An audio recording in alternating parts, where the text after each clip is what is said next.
So, hello everyone. I'm here with Martin Bayer. Coming up soon, outdoor season, X-Ray release, the new car, and we'd like to share with you what is the new with the. I'm here with the 1.8 electric one, XB8E. So let's gonna talk with Martin today it's new on this car, what is the difference. This is my 19, this is 20. We'll like to show you a little bit of details. Of course, everything you can see on the website because it's beautiful presentation. So coffee, and we talk. Hello, Martin. Hi. So yeah, I will leave this microphone. There will be much better. We see the absolutely brand new car, and the first what I see it's difference right now between mine and yours. It's a electronic layout. Why like this? Why not opposite?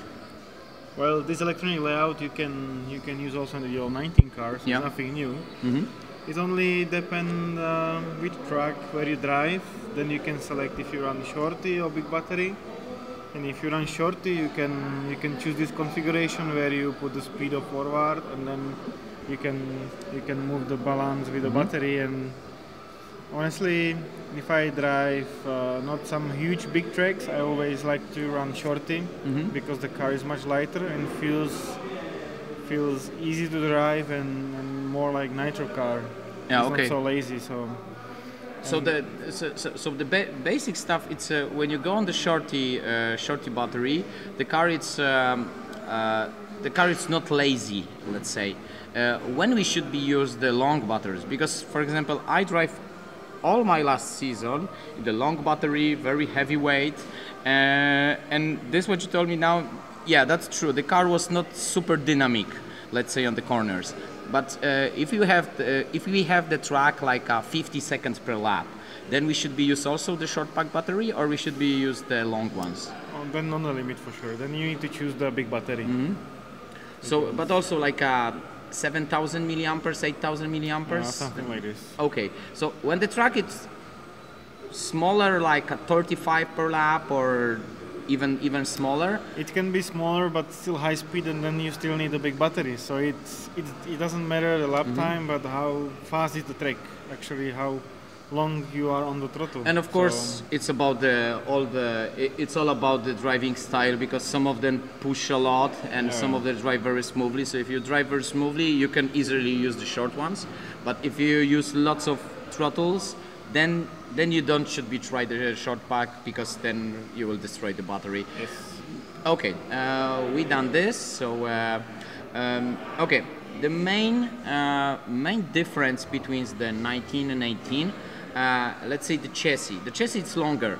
Yeah, the straight question: why it's a longer chassis? Well, there is a couple of few things on the car which are new, which you will not really see from outside, but make a big difference on how you enjoy the driving and how the car handles. So we have a longer chassis, 4 millimeters, to get more stability of the car. And also on 19 car we always use the maximum wheelbase on the arm and on the hub. So it was maximum wheelbase, but we cannot do even more on some tracks. So we decided to go longer chassis and running hub and arm in the middle. Okay. So we have a more adjusting room for different tracks. So basically high speed tracks, I prefer a little bit longer car all the time, because I can push more and I can drive more the car on the limit without any two wheels or really fighting with exactly, the car. because there was some, when the car is shorter, then he should be generate more grip. That's correct. But 8 scale outdoor with the bumps, rocks, big holes, you need stability. Yeah. Stability and traction. But when the car has a traction, it's difficult, to then drive. He catch too much side bites, and okay, so it's very difficult to drive. So when you make the car more longer, then the car is more stability, and but still you lose a little bit of the traction, but the car is more easy to drive on the bumps and so on. Definitely. Okay, I got some other questions. Why, for example, I don't know, I have here, maybe on this side, in the 19, I have the CVD, that's correct, And here we have the standard ones. The yeah, the yeah, you need the drive. CVDs, and you have universals. Ah, so this is the CVD. This is CVD. So you see how I don't know so much. Difference between CVD and universal. Universal, those ones. Yeah. Is generating less traction. So when you need less traction, you need when the track is very bumpy, when the track is very high grip, and you need the car to have more free. Then you need universals. CVD. Universals. Okay. When you need more grip, then you will use CVD. Okay. Yeah, that's this makes sense. CVD always would give more traction. Okay. The other questions. This is something new in the shocks, or because on the 19 car.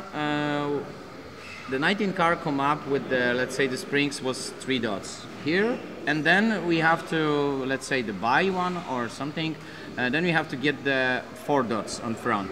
Here we already have a 4 dots. Yes. And also the anti-roll bar, it's also already like in 19 we should be changed, but here it's already.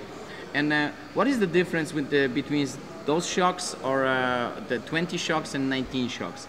It's only changed the softer ones, the softer gummy in? No, between 19 and 20 the difference is harder spring, because the car is heavy and you need a little bit harder spring.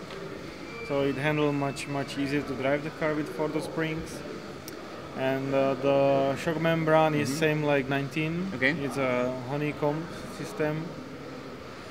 And only new thing is we have another shim inside here, which is the shaft is working more straight. Yeah. So the piston is not really in he doesn't collapsing. twist. Yeah, okay. So this is like fine tuning to have a perfect shock. Okay. The one question it's from my from my friends who have some questions. I show you. I will take my body and tell me what I did wrong here, because we got some problems. Then he break in here, and lots of other drivers. He just broke the body shell here. What we should be changed? What we should be correctly mounting the body? The main problem the main mistake you make, he doesn't make the oval hole, because as you can see, in every wrong landing or long landing, or the car is flexing. Yeah. You see, it's working a lot. And if you have perfect holes only for this body post, of course the body. Yeah. Oh, it's from 19 car, I think. Yeah, in my car. Yeah. So as you can see, if I put on and then I flex with the car, you can see how it's moving, and you can see immediately how I'm breaking the body. Oh, so yeah. you need to make oval hole on the rear, so the chassis can move and it doesn't affect the body. Because my body, I crash also. Everybody crash. Yeah. And I have body for almost all season with no problem. So that makes sense. Listening carefully, make the more oval holes like an egg, and then they should be working better. Yeah. What do you think about the Velcro? Yeah, exactly, on the side instead of this holdings? No, you need to use them. I actually on my car I use also Velcro on the side, as it makes the car the body more stability.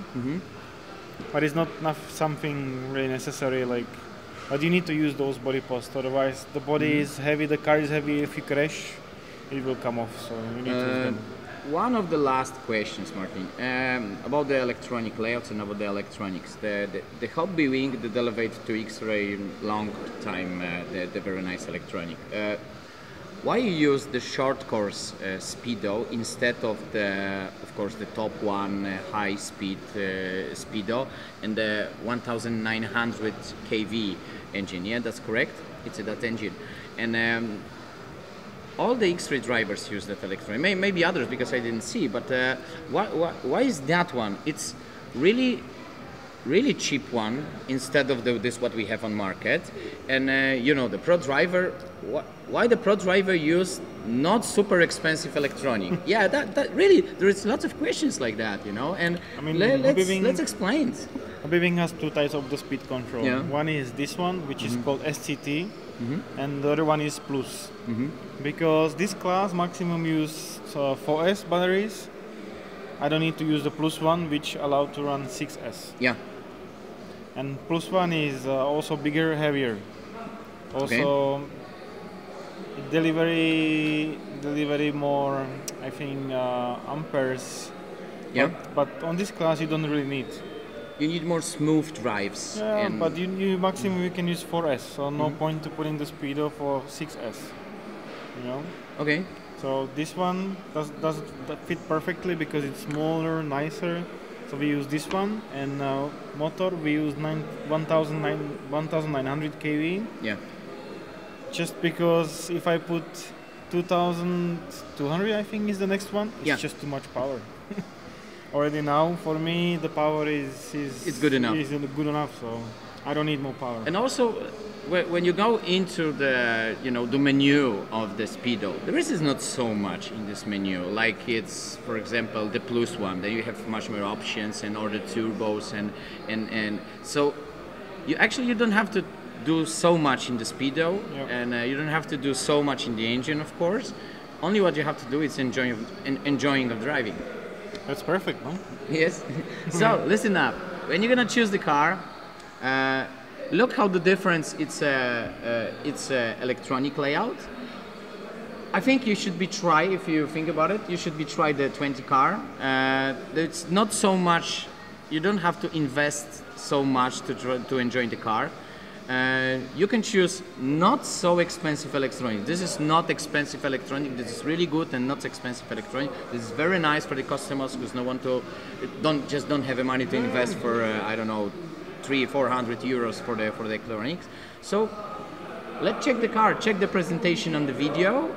Check the presentation on the X-Ray web, and and maybe next video we'll make on the Nitro car if we met next time. So then you're gonna hear a little bit more about the Nitro car. But if you're interested about the Nitro car, go on the X-Ray website and see how it goes. Thank you very much. High five, Martin. Thank you. Yeah, was good. Bye bye.